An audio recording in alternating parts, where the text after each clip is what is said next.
Hello everyone, welcome back to lytutay channel. Today, we will accompany Alex and Lytutay on a very special journey. The first time, Lytutay returns to his hometown to meet Jack's paternal relatives. Will Lytutay and Henry be welcomed with warm arms, or will they have to face unexpected scrutiny? Watch until the end of the video to witness the moments that surprise the whole family. The car slowly rolls on the winding village road, with endless green rice fields on both sides. The rustling sound of the wind blowing through the treetops, mixed with the chirping of sparrows in the midday sun, makes the space seem to be wearing a peaceful coat.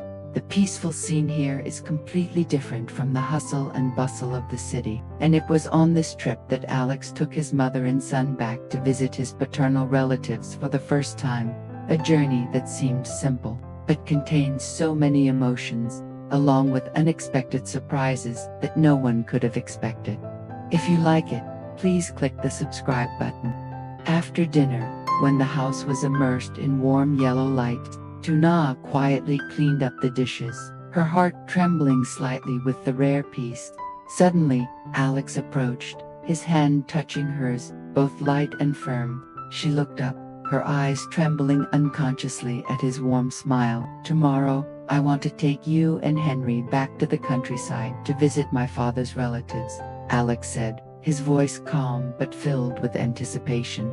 Lytutay's heart beat strongly, an indescribable anxiety arose in her heart.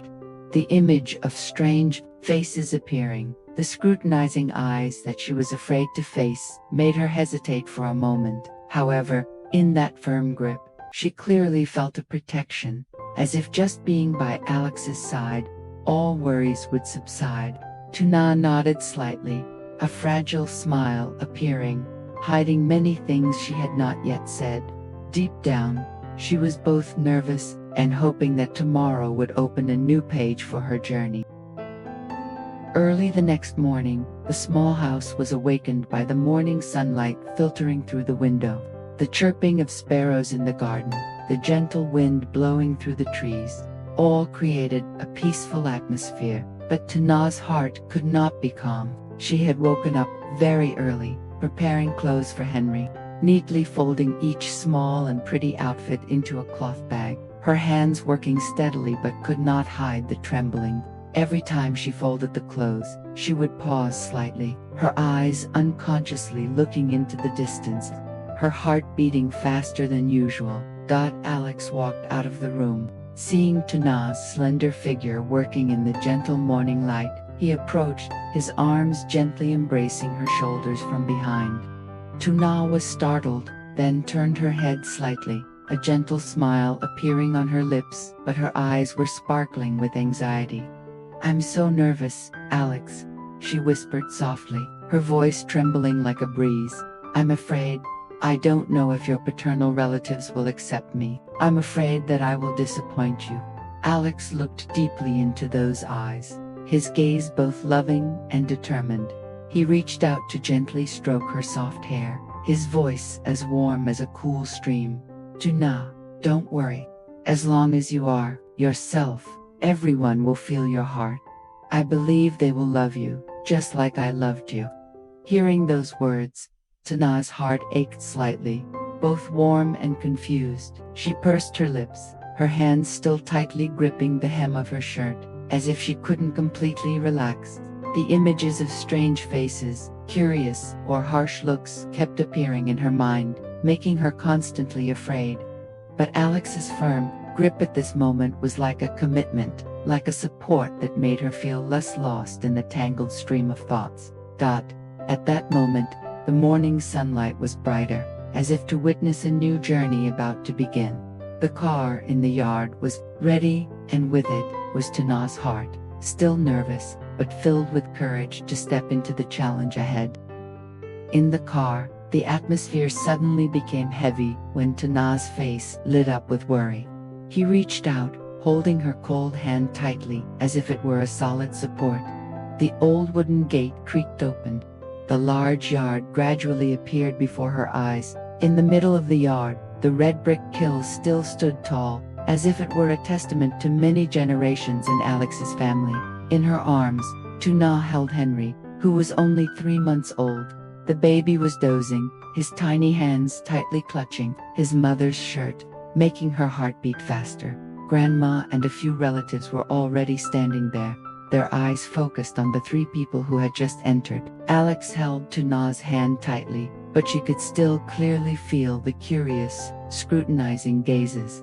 In her other hand, she carefully held the small gift basket she had prepared: cakes, a box of tea, and some neatly wrapped fruits. Stopping in the middle of the yard, she bowed her head slightly, her voice trembling but polite. "Hello, Grandma. Hello, uncles and aunts. I have a small gift for my family." The atmosphere suddenly became heavy. Grandma Alex was silent, her old but sharp eyes swept across Tuna's face, stopping for a long time at Henry, who was sleeping. Tuna's heart felt like it was being squeezed. Her hand held Alex tighter and tighter, her lips biting slightly to hide her fear of being rejected. Finally, she nodded slightly, her voice slow. "Yes, just leave it there." A moment of tension spread throughout the yard, but suddenly, Grandpa Alex's hearty laughter rang out, breaking the heavy atmosphere. The gentleman with white hair stood up and clapped his hands. "Oh, this girl is so pretty, and she knows how to behave." Whispers immediately broke out. A few relatives nodded and smiled. The initial suspicion gradually gave way to friendly looks. Tuna breathed a sigh of relief, a faint smile appearing on her lips. Henry moved slightly in his mother's arms, as if gaining strength. Alex squeezed her hand tighter, his eyes sparkling with pride. "I believed everyone will love you." The rustic meal was neatly arranged in the middle of the spacious house. The aroma of braised fish mixed with the smell of boiled chicken, sour soup with river fish, boiled vegetables with ginger fish sauce, made anyone who sat down crave it. The whole family gathered together. The clattering of bowls and chopsticks mixed with bustling stories, but occasionally there was still a few discreet glances directed at Tuna, the girl who appeared in the family for the first time. A burly uncle with a clear voice picked up vegetables and teased, "You must be used to Western food. I wonder if you can stand braised fish in a clay pot." Laughter broke out. A few people waited to see the reaction. Tuna just smiled, picked up a piece of fish, and said sincerely, "I like it very much. Rustic dishes are always more delicious and warm. Moreover, I was born in the countryside." As soon as he finished speaking, the whole table exclaimed, "Oh," in unison. Surprised eyes quickly replaced with sympathy. The atmosphere also became closer. Sitting next to her, Alex slightly curled her lips, her pride evident. The meal was in full swing when a playful child knocked over a bowl of soup, splashing water everywhere. Before anyone could react, Tuna quickly caught it, skillfully avoiding splashing water on others. She immediately wiped it clean, then bent down to pat the boy's head. "It's okay. Remember to be more careful next time." The child looked up, smiling shyly. The whole table was silent for a few seconds. Then the initial scrutinizing gaze gradually disappeared, replaced by warmth. Someone whispered, "This girl is really clever." A few people nodded in agreement. Alex silently looked at Tuna, his heart filled with happiness. He understood that from this moment, the family had begun to open their hearts to welcome her and Henry.